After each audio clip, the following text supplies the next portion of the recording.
Hello Live Wires, Heather Boyd Wire here, and today it's Tip Tuesday. Today I'm making a pendant with the Artistic Wire Gallery Wire. You are going to need the brass double crown gallery wire, 24 gauge and 26 gauge tarnish resistant brass artistic wire, and some stained glass nuggets. We're using the Glimmer Series nipper tool, the nylon jaw pliers, the slim line chain nose pliers, and the bail making pliers from Beadalon. We'll start with a piece of gallery wire that fits around the circumference of your stone plus about 1/2 inch. And we're going to take the nylon jaw pliers and just fold the edges up. So we're just going to fold them up at an angle, and these are the parts that are going to go hug your glass nugget. So take your time with this part, use the nylon jaw pliers and slowly go from one end to the other, just holding the gallery wire and pushing it up on an angle at the side. So all the ornate part is getting pushed up at an angle and the flat part is just staying flat. So this part you really want to take your time with, try to make it as even as possible. And this is going to be how your glass does not slide out of the setting. This is really cool wire. I hadn't really worked with it before, and it works really well for this simple design. I'll link up some other tutorials in the comments that use this gallery wire. So we're going to put it around our glass piece, and you'll see it overlaps a little bit. So at the top, we're going to bend it up at an angle. So take your chain nose pliers and just bend it up about 1/4 inch. And then the same on the other side. You could just bend it a bit and check it. Make sure it hugs in there. Squeeze it together. And that's going to hold that glass piece in firmly. So make sure those angles are nice and sharp using the chain nose pliers. Squeeze it a little bit together. Make sure it's even and firm. So from there, I'm going to take a piece of the 24 gauge tarnish resistant brass wire and just wrap it around a few times to firmly hold those ends together.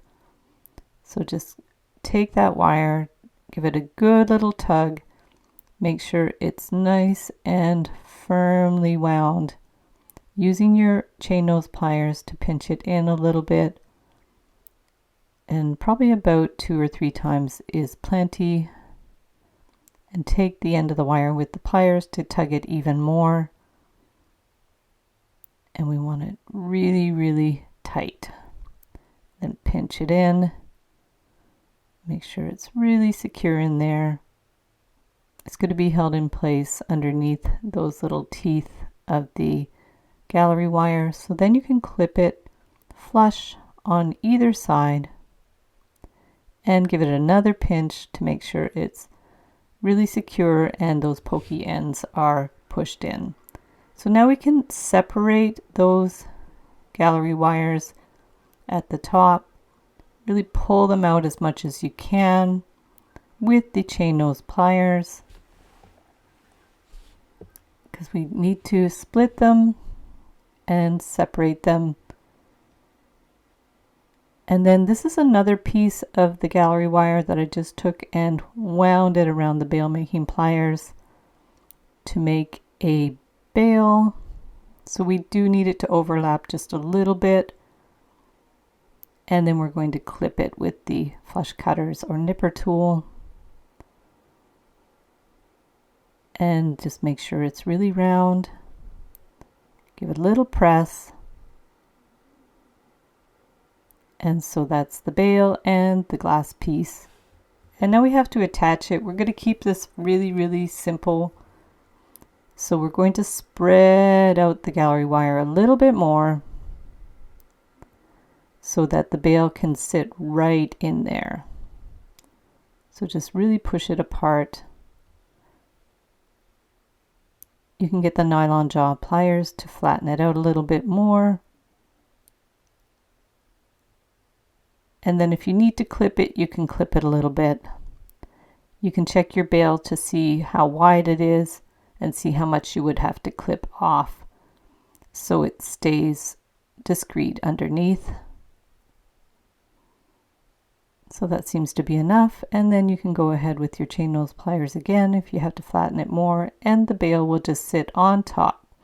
So now we have to sew it onto the pendant. So I'm using a thinner wire. This is a 26 gauge wire. It's going to be really tricky because the holes are small, but you can use your pliers to pull at the wire. And we want to hold it in place to make sure it stays centered on the top. And we don't have to go through it a lot, just a couple times on each side. And then pull that wire. Give it a good little tug. So that's held in place there. Just make sure it's in the right position. And then we can put it through to the other side. Give it a good little tug. Flip it around. And now we're going to sew it in place on the other side. This is a nice basic design. You could do a lot of combinations and permutations of this. You can add more wire and do some spirals and make it ornate. Add some beads. The sky is the limit, but this is a great starting point for using the gallery wire. Now we're going to pull that end through. It's a little tricky, like I said, because the holes are tiny. I'm going to give it a good little tug. So now we have it firmly in place, and all we have to do is finish the ends. As always, I cut my wire a little long, but better too long than too short. So we're going to fold it under and clip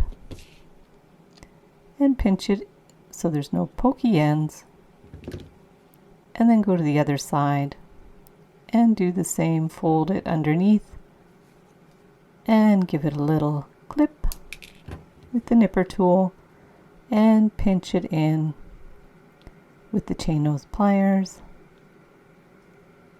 Make sure that end is hidden underneath.